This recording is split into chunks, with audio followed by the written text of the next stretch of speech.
Ségolène Royal, une agence de pub à la place du courage politique. Ségolène Royal, présidente de la région Poitou-Charentes, se moque du monde comme tous les éléphants du PS. Avec ses équipes de communication, elle a trouvé une nouvelle idée simple. Opposer Sarkozy déficit à Ségolène solution. Et comment? En s'attaquant à l'impôt des riches. Fausse solution pour problème mal posé, car nous savons que le déficit ne vient pas d'un manque de ressources fiscales, mais de l'intérêt exorbitant versé aux banques privées. Ségolène ferait bien d'avoir le courage d'être de gauche et de ne pas confier ses idées à des agences de publicité relayées par les journalistes de la télévision et des journaux d'Alan Poquet. Sur cette question, nous avons adressé un courrier à Gérard Hainaut et Marisol Touraine afin que les électeurs soient informés de l'opinion de leurs élus locaux sur ces questions inévitables et fondamentales.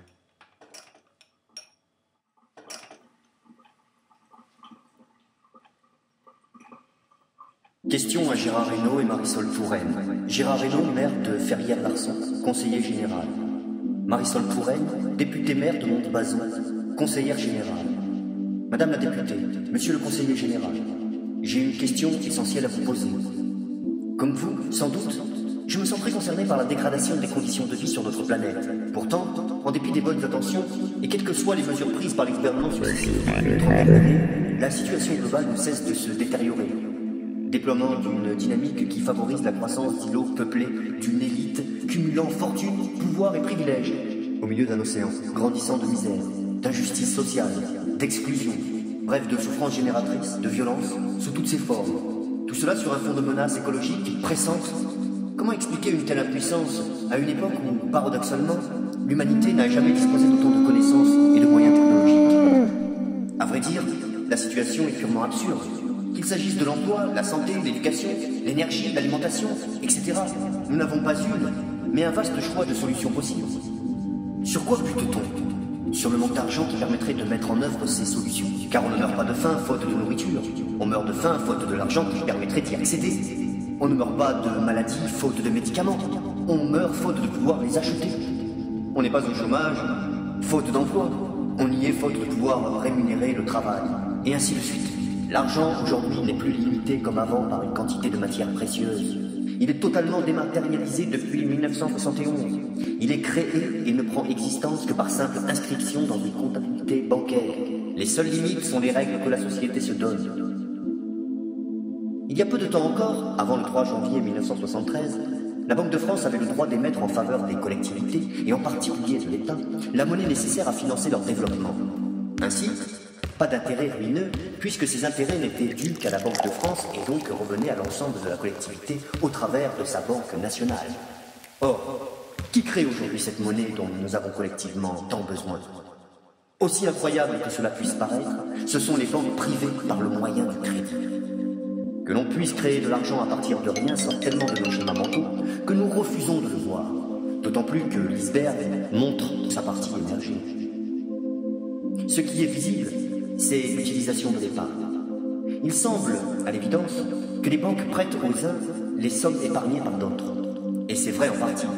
Quand l'État emprunte sur les marchés financiers, il y a bien derrière les investisseurs, banques, compagnies d'assurance, fonds de pension, particuliers, qui achètent de la dette publique avec des sommes épargnées. Mais la partie immergée de l'iceberg cache le fait que l'argent est devenu une dette par nature. Car pour qu'il y en ait, il faut au préalable qu'il ait été créé lors d'un crédit. Ainsi, contrairement à ce que pensent la plupart des gens, ce n'est pas l'épargne qui permet l'emprunt, mais l'emprunt qui permet l'épargne. Dès lors, la vraie question est de déterminer qui a légitimité quant au pouvoir de créer la monnaie crédit. Dans quelles conditions et pour en faire quoi? Le privé? Dans ce cas, l'argent ne peut être créé que de manière sélective, sur des critères de rentabilité et de solvabilité au service prioritaire des actionnaires du système, sans souci de l'intérêt général. Le public? Dans ce cas, l'argent peut être créé sur des critères d'intérêt commun. Force est de constater que malheureusement, aujourd'hui, sans débat public préalable, les nations sont rabaissées au même rang que chacun de leurs citoyens. elles sont obligées d'emprunter l'argent tiré initialement du néant auprès du privé et de payer substantiels intérêts, ce qu'elles n'auraient pas à faire si elles exerçaient leur droit légitime d'émettre leur propre monnaie. Nous payons, bon an mal an, 40 milliards d'euros par an pour les seuls intérêts, ce qu'on appelle également le service de la dette. C'est l'équivalent de 240 Airbus A350 ou de 3 porte-avions Charles de Gaulle. C'est prélever sur notre travail et notre production plus de 100 millions d'euros par jour. Oui, par jour. Et le transférer à ceux qui sont déjà les plus riches, eux qui, d'ailleurs, peuvent ainsi nous les reprêter, à nouveau contre intérêt. Et tandis que la richesse publique sert à gonfler chaque année un peu plus les poches des plus privilégiés, nous laissons se détériorer les services publics, nous supprimons des acquis sociaux et nous ne trouvons pas l'argent nécessaire aux investissements structurels qu'exige la gravité et l'urgence des problèmes actuels. Imaginez-vous la force que nous aurions à notre disposition si les États pouvaient de nouveau mobiliser toutes les ressources de leur peuple pour affronter ensemble les terribles problèmes que connaît notre planète, au lieu de s'éreinter à chercher une vaine croissance qui ne profite de toute façon qu'à la minorité la plus nantie. Alors voici ma question. Pourquoi personne parmi nos représentants ne se lève pour pointer le ridicule et le scandale d'une situation qui est à l'origine de la plupart des maux dont souffrent les peuples? Si la vie de votre enfant était en jeu, accepteriez-vous de le laisser partir alors que tout est là pour le sauver?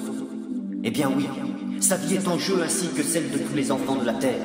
Je pense que, comme moi, vous ne pouvez accepter l'idée de les condamner au seul motif de faire semblant d'ignorer que la cause essentielle des problèmes vient de ce que le pouvoir de création monétaire revenant de droit aux nations a été abandonné au système bancaire privé.